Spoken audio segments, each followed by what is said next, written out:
I'm going to give each reporter about 1 minute to report on some things that their group talked about. And as we do that, I'm also going to bring up the discussion prompts just so they're there.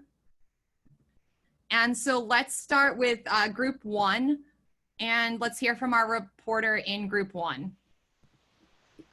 Hello, this is Brian. I'm the reporter in group 1. And when we were looking through the science task, we looked at all the student responses and looked at some good ones and some poorer ones.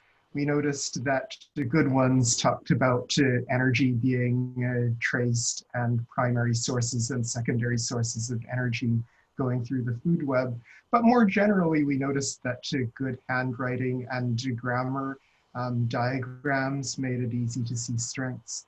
It was harder to see the strengths when the answer was incomplete or not correct. You really had to dig hard, especially if it was difficult to read.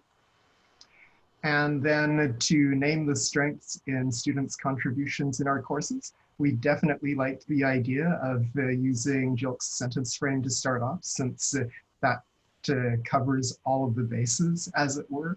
And then as we get more comfortable with naming strengths, then we could branch out with other ways of naming strengths.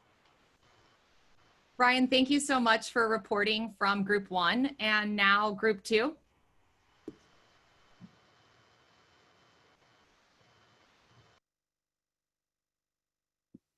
Let me unmute myself. This is Cheryl, and I am reporting for group 2.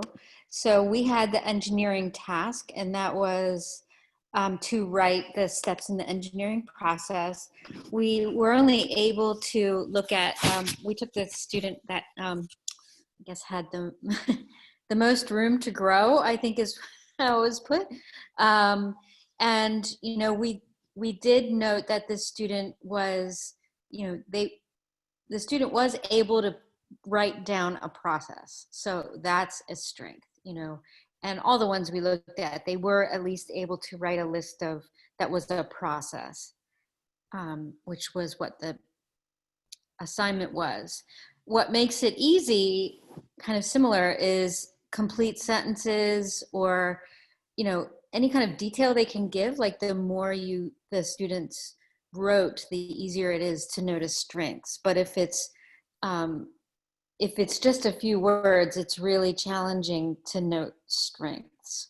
And obviously if it's wrong, or it's hard to note strengths. And if we can't tell what you're thinking, which kind of goes to, you know, if there just isn't enough content there, you know, it's hard to tell what the strengths are. And how we plan to name the strength was, again, like the others with the sentence prompt. And we want to think beyond their STEM skills and also note other professional skills we want them to have. So we're talking about undergraduate, you know, college students, you know, we can also point out, you know, professional skills that they demonstrated and we want them to have, and that we need to consider the variation between public and private praise, and framing the praise based on, you know, what was good, what was useful, and why was something useful. Cheryl, you touched on so many excellent points, both about when is it challenging to notice students' strengths, but also how there are skills that we often undervalue, these professional skills that go beyond the content. And that's another area where we can draw on the strengths in students' contributions, is thinking about what professional skills can we see in their work, and how do those professional skills help them express the content. And so thank you so much for sharing. Let's hear from group 3.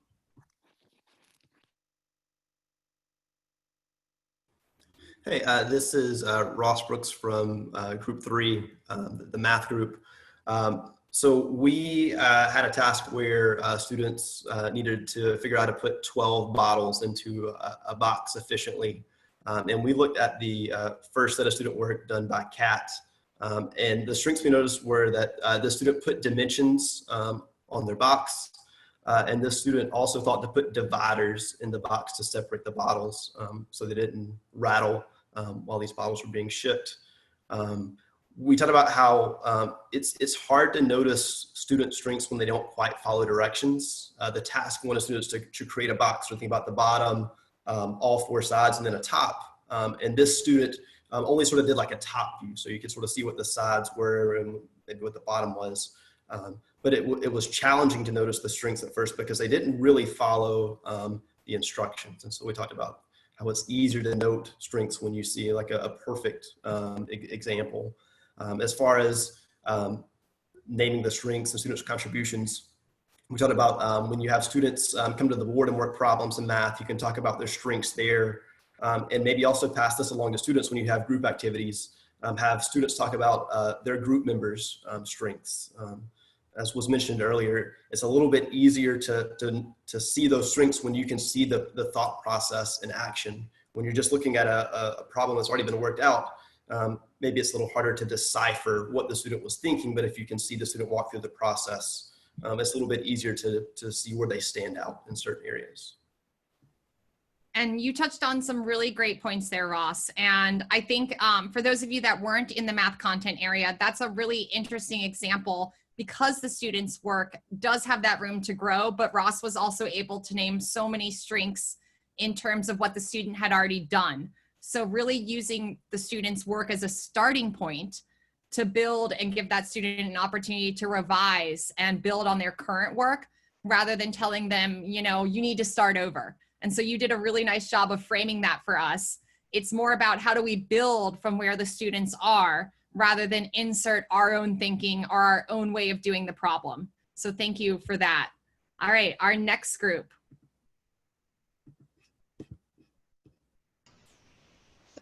We are from group 4. We had Verlene, Lorisha, and myself, Manisha, and we ended up choosing the science question. So the strengths that we noticed, and we also went through a few of the responses and decided to focus on one that was a paper by Ellis. The strength was that he had a neat visual representation of his thinking process. He showed a picture of the sun going into the rabbit and then the arrow from the rabbit to the hawk. So he was also thinking about incorporating additional concepts, not just the food chain, but something beyond, beyond what was asked. It was easy to notice his strength when he explained it, when he verbally explained it, or he wrote it and he drew the picture. What was challenging was if we looked only at the check mark activity, whether it just asked yes or no, is this one of the contributors to the energy? It's hard to notice their strength. But when they have a section where they have to write about it, so when they have to explain their thinking process, it's easier to notice the strength. So how do we plan to use the strength, to name the strength in our classes? So we came up with a couple of points. If you're physically present in the classroom, or even if you have a synchronized classroom, you can give immediate feedback, noticing the strengths. Or if there's a written work, we can ask students to verbally explain. For instance, even if it's a math problem, they can explain the math. How did they get to it? So that was what we came up with. And you actually brought up this great point that oftentimes we ask a lot of procedural questions. And when we do that, sometimes we'll assume what the student is thinking based on that procedural work. And so moving beyond that procedural work and thinking about how do I ask the student to tell me what they were thinking when they did this work, because often that gives you much better insight into what the student can actually do and what they actually know than just that first glance at that procedural work. So thank you for sharing. Let's hear from group 5, I think is where we're at. All right, I think that was our group number. So we had 2 math people and 2 science people, and we spent a bit of time trying to figure out if we were supposed to be doing the math prompt or the science prompt. So we ended up picking the science prompt. We kind of spent some time trying to rank the different students to see who had the most correct or the least correct answer. We put Frank and Ellis toward the top, and then Jackie and Chris more toward the bottom. Then in our part where we had some strengths, we thought that it was, we used Jilk's framework. I wrote that I liked where Jackie identified only organisms directly linked to the hawk, because they were giving the most specific interpretation of what the question asked for. And then with Frank, who we thought had a more correct answer, we thought that because he left off only water and air in his check marks, he was excluding the things that didn't provide calories or energy either directly or indirectly to the hawk. So it was easy to notice students' strengths when they got a really correct answer. We actually didn't find it very challenging to notice students' strengths. There was a right component in everything, and so I think that goes back to what the previous group said about having that opportunity to explain their thinking.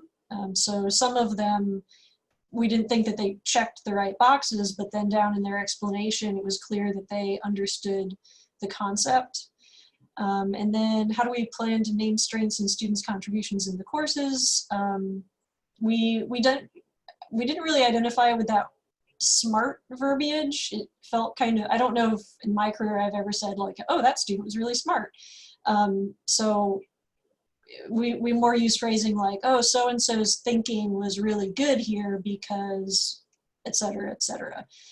So the SMART thing felt kind of odd, but I think a lot of us frequently praise the thinking.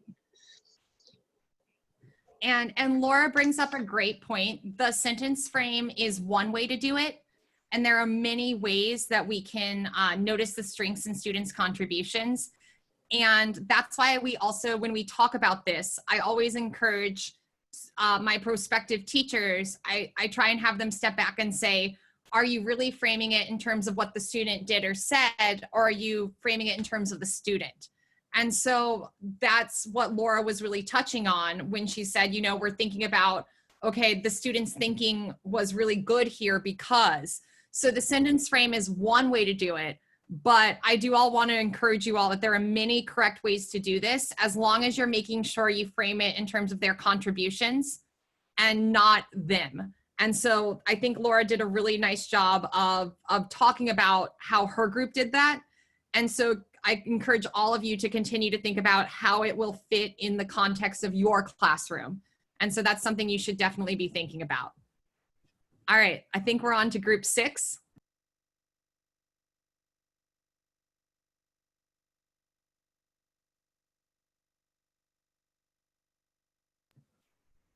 Do we have a reporter for It's group? me. Sorry, I was thinking, ahead. what group are we in? It's me. Well, very similar to the others, we had 3 sciencey people, so we actually spent a bit of time wandering off critiquing the questions, so we needed to work on that. We did put ours in order, and we were really fortunate because Lynn had actually done quite a lot of work on this in terms of what the students did. But I think more importantly, was it easy to notice student strengths? Of course, I was quickly distracted by the nice picture of the first student, Apu. And so is it easy to notice when they're doing well? Absolutely it is. Of course, as everyone else has said, it's much more complicated when there's perhaps more to look for. So it's definitely more challenging when they're not so successful.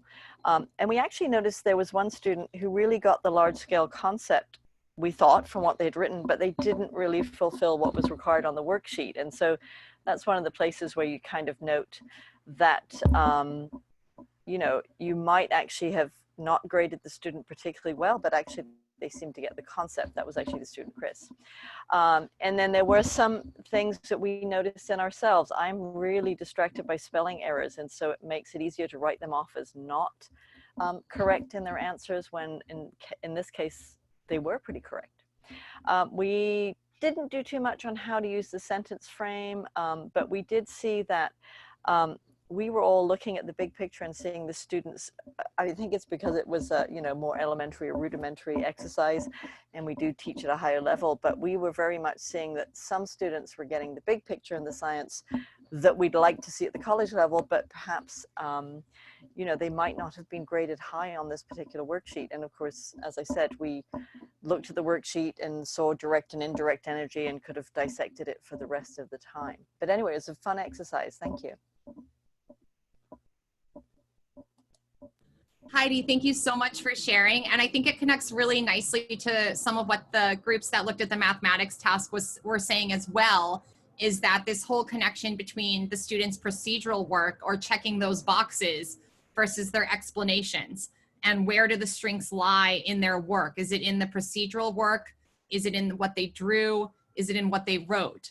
And then do those parts of the work connect? Can we pick out strengths from all of the parts of the work, or are there strengths of the work that really we just see in the explanation? How could we support the student to also make those strengths come through in the other parts of the assignment? So thank you. And next, we are moving to group 8. There's no group 7. So let's hear from group 8. Hello, I'm Bumi Oguntolu, and I was working with Tanika, Ivan, Thomas, and I need to collect myself because I thought there was going to be a group 7. Okay, so yes, I have to be together. So we looked at several resumes, and I have to say that the strength of this activity was the 4 of us trying to figure out what we were doing to begin with. So we felt how the student was feeling. So I was very confused where to find this information, but I can see how this activity actually replicated what the student did. So we together decided that the strength we noticed was complete contact information. Of course, we were not able to find this strength first because the challenge was the layout, which affected us also being able to comment on strengths, because then once we realized where the resume actually started and ended, because they were on several pages. So it made it, sometimes we see that when the way that students turn in something makes it hard to find the challenges when the strengths when the challenges are so overwhelming. So we were able to find strengths once we realized what the main challenges were. And from that, we decided that we were able to direct feedback to the student, where we talked about the great things that they included, how they put their contact information on the resumes, and they provided us a draft of the resume, which is always positive when they actually turn in something to us, and using the appropriate sections, and we're able to provide information. And I know you came in and told us that this wasn't a real resume, so it was interesting because I saw the farcical antidote. We weren't sure if that was actually part of the resume. Our favorite was, Thomas pointed out, they had an English degree and wrote Psi next to it, which we thought was hilarious. So we weren't sure which part was actual assignment or if the student was actually giving us their commentary on what they were including. But yeah, it is a challenge to find strengths when what we get from students is extra challenging for the reader. So it was very interesting, but I'm grateful for Tanika, Thomas, and Ira helping us to work through this section. Thank you. Thank you. You are doing great. So thank you so much for sharing. And just context, the student affairs group were looking at resumes that were fictitious, but one of them was supposed to be a little bit sarcastic. And so that was how that draft was actually submitted. And so that sarcasm was on the resume itself. They gave a little commentary. So those of you that weren't in that content area can go check those out. And lastly, let's hear from group 9. Gosh, again, I love being last. I was in a group with Bill and Chris. We were a very eclectic group. None of us are from the same discipline, but that made it actually, a very diverse group. I'd like to share our screen with you. Let's see. Oh, I can't share my screen. That's fine. I was going to share the lovely, because we were from different disciplines, we decided to go totally off the charts. You can now, can you? Oh, thank you. Okay. Wanted to go completely off the charts here and share what Bill came up with from humanities. So we did notice some strengths of our students. We actually started working with the math prompt. Let's see, where are we, Bill? Up, down, down. Let's see. I thought we were in purple, but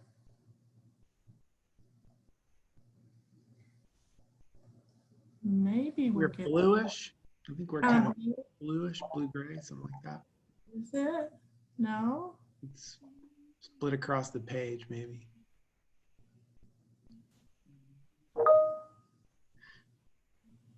So I can take over, Kenya. Yeah, just share your share it or not, but yeah. We did the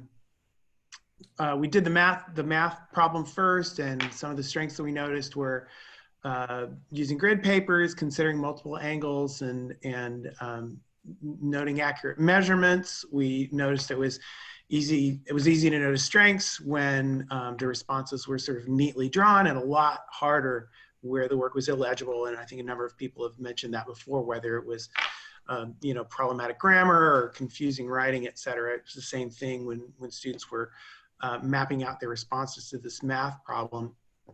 And Kina had used, for instance, one of the Gillick phrases that Kina had used in references to that was, it was smart when Jane used grid paper to draw her box from all angles.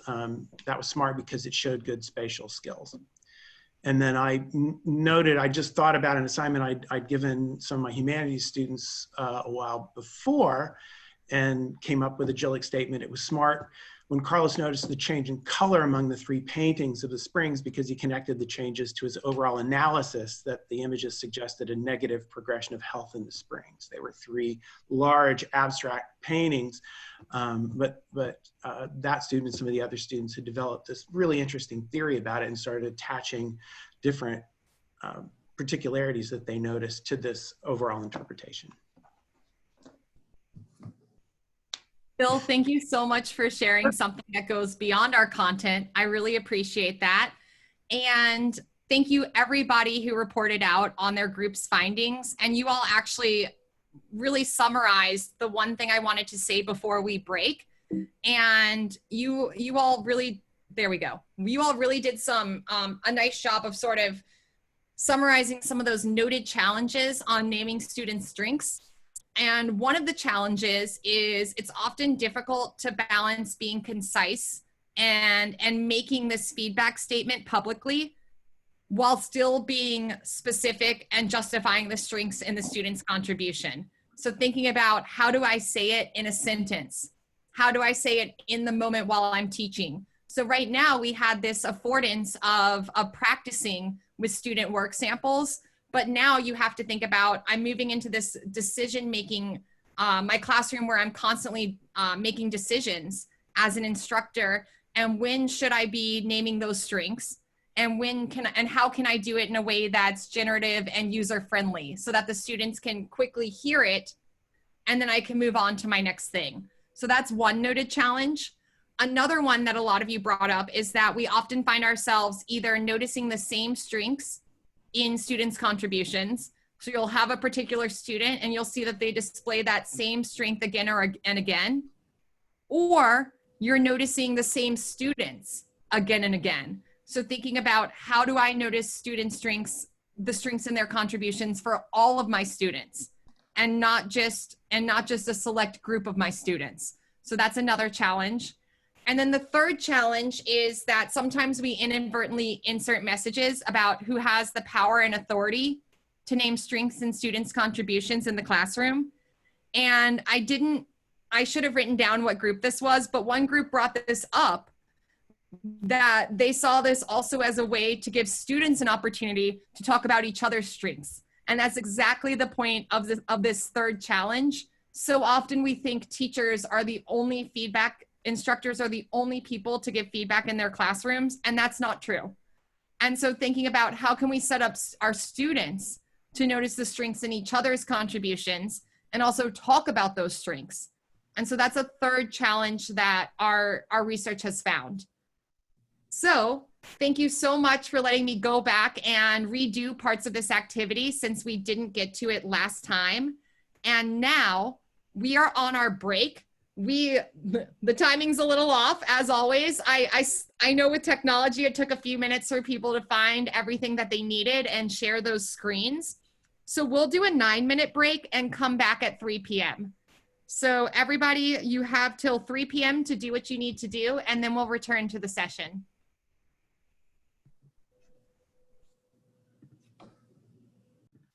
All right, so it is 3 p.m. now, so I'm going to transition to our last activity of the day.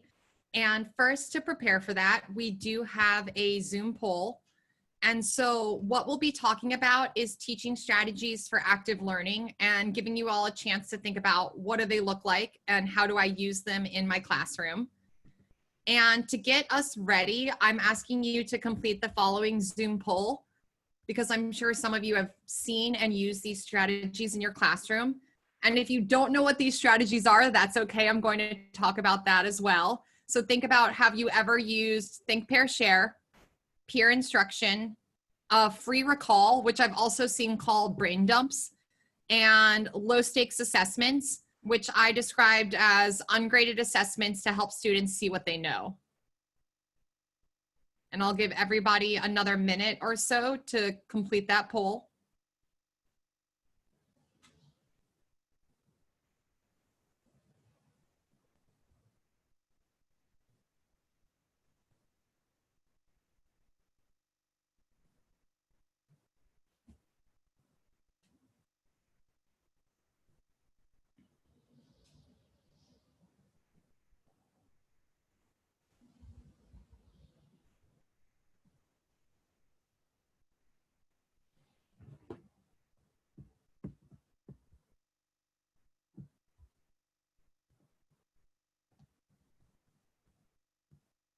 And 30 more seconds.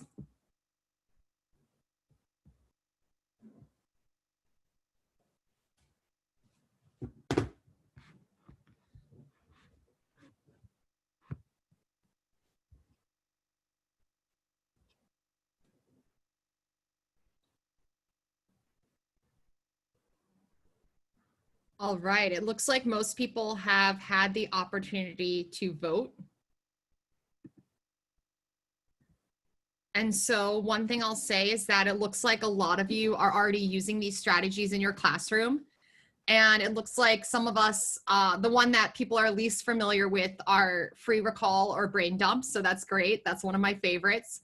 And so now I'm briefly going to talk about each of those strategies. And then you're going to have a chance to discuss how you use those strategies or how you could use those strategies to promote growth mindset. And so one reason I'm sharing these is, as many of you talked about in actually our pre-session poll way beyond before session 1, is that active learning in your classroom is incredibly important to you. And so these are some ways to promote active learning. And the first one you saw twice today, and that was Think, Pair, Share. And primarily the way it looks in a classroom is that the instructor poses a question. Students are given some time to think about that question. They are paired and they discuss their responses. And then here's the key: to have true fidelity to what is intended with Think, Pair, Share. When you ask students to share back out, it should be something they learned from their partner. And so with Think, Pair, Shares, I've seen instructors often let students recap what they shared to their partner rather than sharing what they learned from their partner. So I really wanted to emphasize that distinction in order for Think, Pair, Share to truly be an active learning activity. The next one, peer instruction. I wanted to point out this is done many different ways. So this is an example of how it's often done in higher education. And one way it's done in higher education is all students answer a question. And I've seen oftentimes This works well in Zoom now that you have Zoom, but this was also a way professors also used those response clickers in class. And these questions can be open-ended or multiple choice. They may have a right answer or there may be no right answer. So understand with peer instruction and posing this question, your question can take on a variety of formats. You then ask students to commit to an answer. And then here's the key. You ask students to discuss with someone who has a different answer and justify their responses with a rationale and evidence. So once again, if we're doing peer instruction in a way that creates active learning, it's really, really important to have students pair with someone who has a different answer and to listen to that answer and understand why that student picked that answer. You then give students the opportunity to respond to the same question again, and that lets you as an instructor know, okay, how did students transition after that discussion? Do they still pick that same answer or do they now pick a different answer and why? The third one, all right, is low stakes assessments. And this again is just an example of what it can look like. Oftentimes you might have students complete a low stakes assessment, and I call it low stakes because I'm just saying ungraded prior to class. And then you can review students' responses to look for areas of misunderstanding or difficulty among students. And so this is a great way to do a formative assessment of students' learning and to figure out, okay, where do I need to start? Where do I meet my students? How do I build from their prior knowledge? What am I in here repeating versus what is something that I truly need to teach to my students? And so low stakes assessments are another way to do active learning. And then finally, the free recall or brain dump. And I actually use this frequently in my mathematics courses, and mathematics may lend itself to brain dumps more easily than other fields, other disciplines because of its cumulative nature. But one way I've done that, I give students a blank sheet of paper. I've also done it where I give students 2 to 3 Post-it notes, and I ask students to write down everything they know about a topic or concept, or at least 3 things. And then one way you can do this, you can have students self-assess to see if the information they included is comprehensive or if they're missing key pieces of information about the topic or concept. Other ways you might do this, you might take the students' individual responses and form a class brain dump. You can also ask students to discuss their brain dumps in small groups and then go back and revise their brain dumps and move towards that whole class summary. I've also seen instructors use a gallery walk where each student posts their brain dump around the classroom and students have an opportunity to share and give feedback on each other's brain dumps. The one thing I want to emphasize is that instructors can use brain dumps either prior to teaching a topic or after teaching a topic. It's all about how you want to use it. I did create an online practice for brain dumps.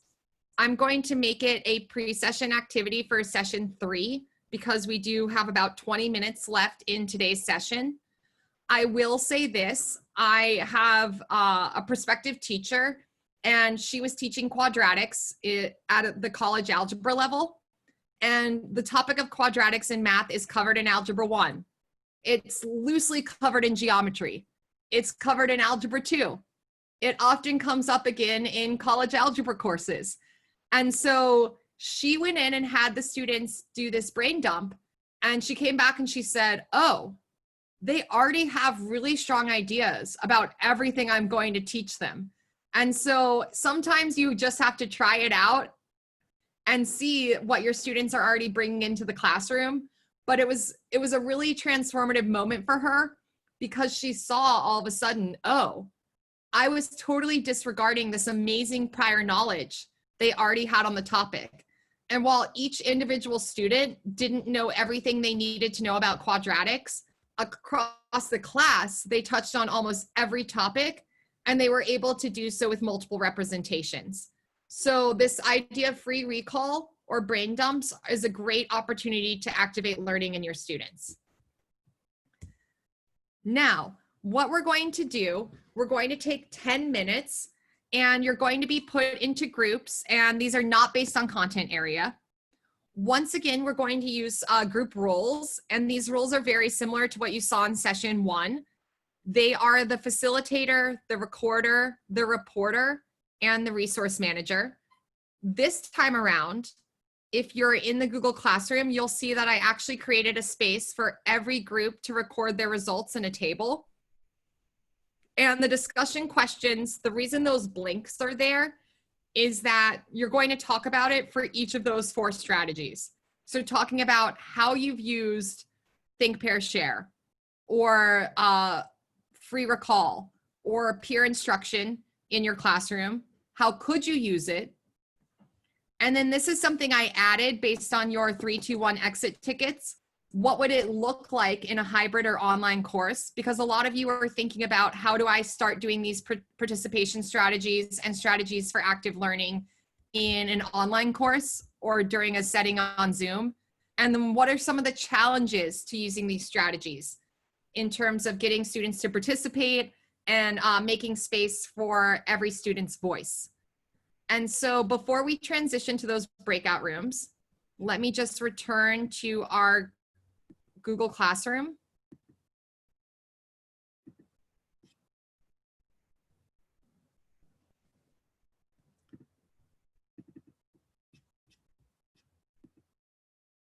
And so you'll see here, there's a folder in the Google Classroom that says Materials for Active Learning. And I'll paste that link in the chat as well.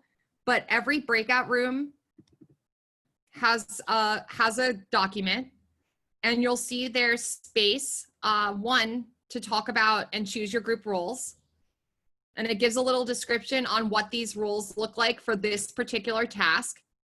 And then 2, I created a table where you can talk about it, and you probably won't have time during your 10-minute discussion to fill in all of these boxes, but it gives you a chance to think about those 4 discussion prompts across these 4 strategies. And so there's 2 ways you can organize your discussion, and as a group you can decide. You can either go strategy by strategy, or you can go prompt by prompt, whatever your group prefers. And we're going to give you all 10 minutes in these breakout rooms, and then we'll come back together to discuss how some of you are using these strategies or think you could use these strategies.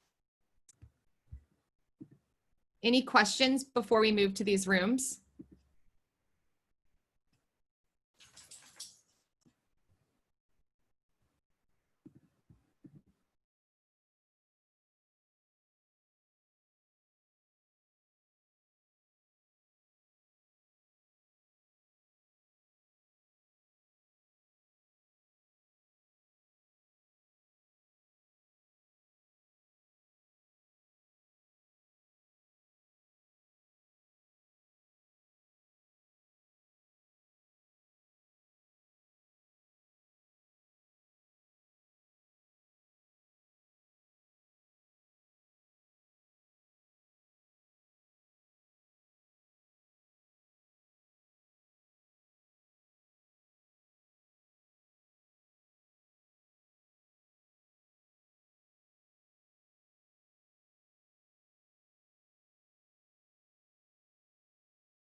Hi, Bill.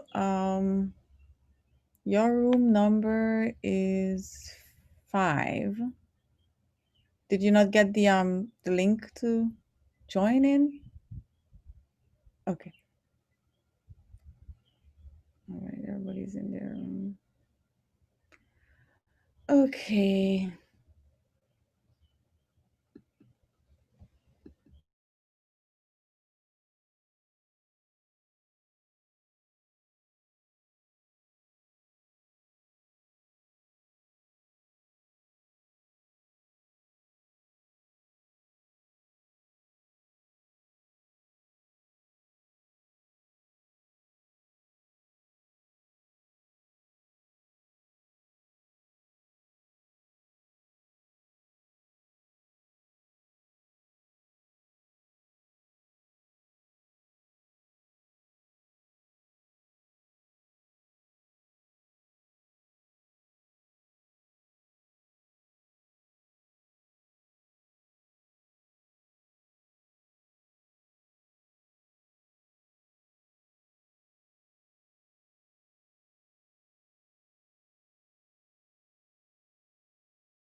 Good afternoon and welcome back.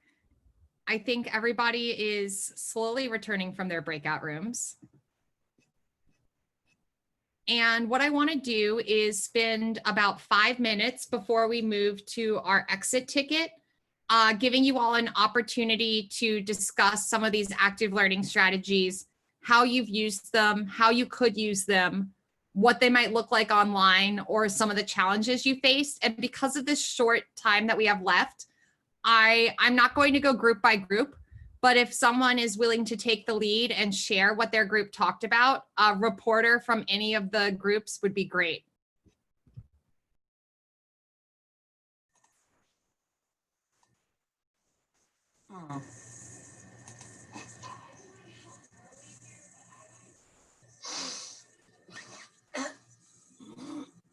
Hello, this is Berlin. Okay. All right, so we were in breakout room number 5, and so we focused on Think, Pair, Share.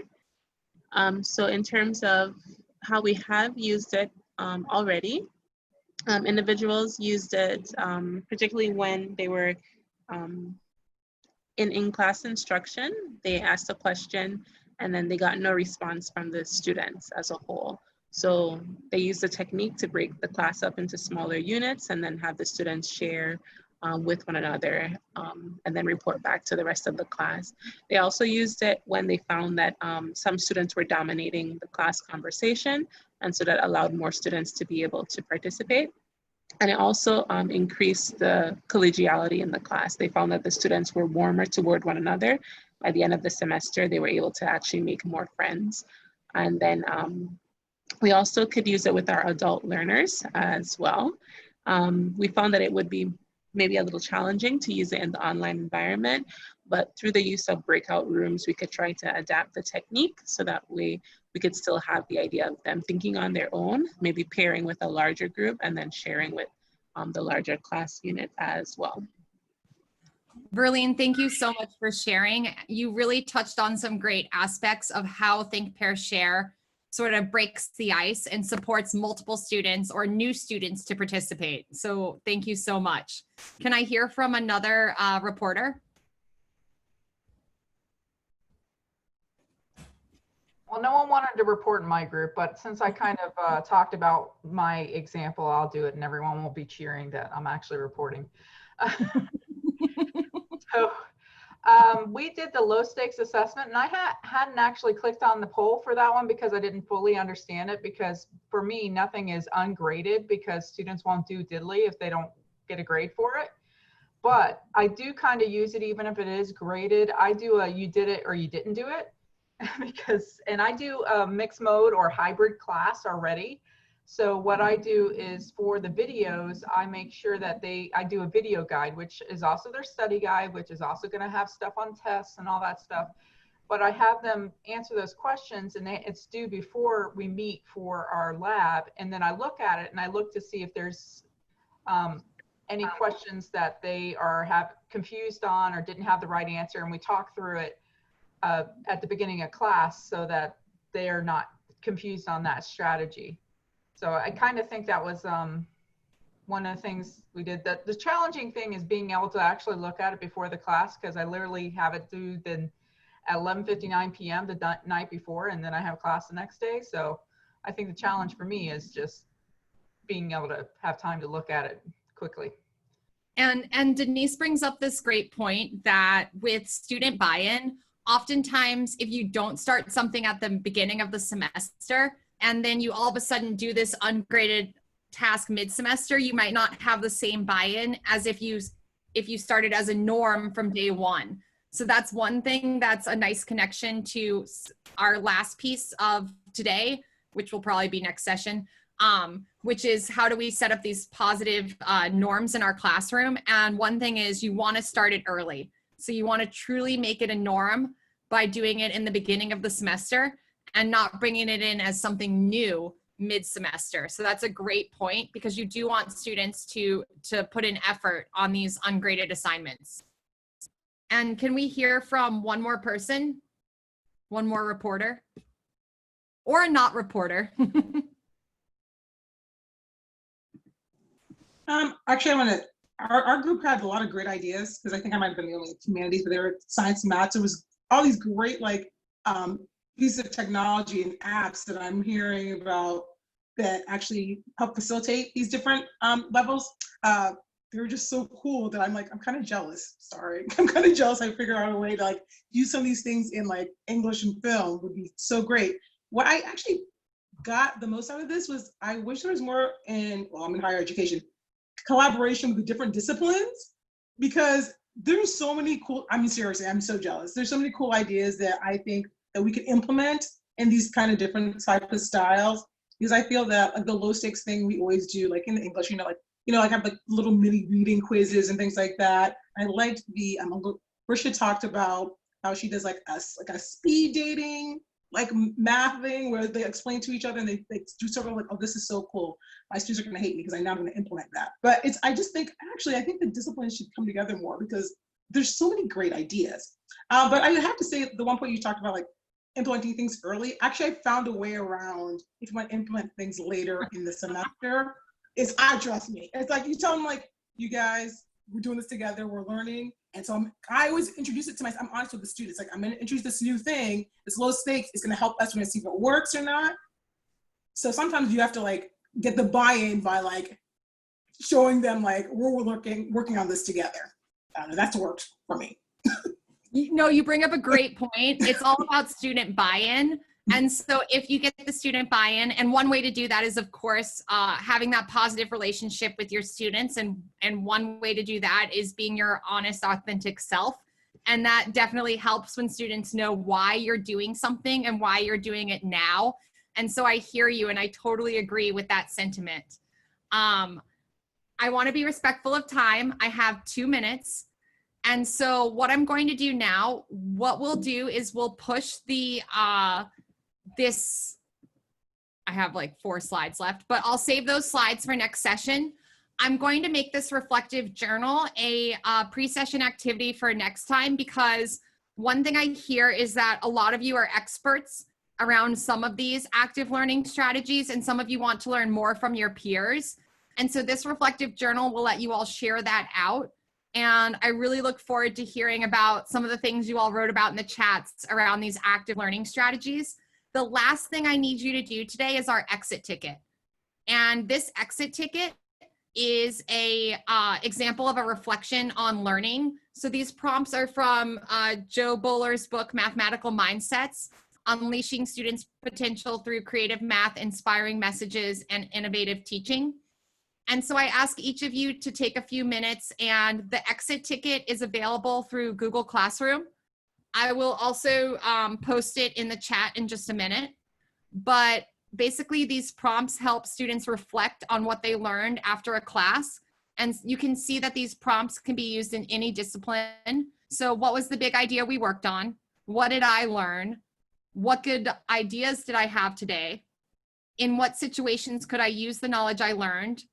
What questions do I have about today's work? And what new ideas do I have that this professional development made me think about? So please go check out that exit ticket and complete that exit ticket. It's now 3:30, and I want to give you all space to do that exit ticket. And so at about 3:35, we'll start that optional section, that optional session on those 2 optional reading articles. So those of you that are available to stick around and want to stick around, we so look forward to having that discussion with you.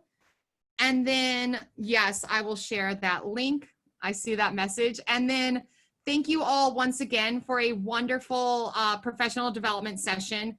These sessions, one of the reasons they are so great is because of you all, your enthusiasm, your energy, and your willingness to share. So I'm so appreciative of you. And I look forward to our 3rd session. I just posted the link for the Google form down below in the chat, but you can also find it in the Google Classroom. So thank you.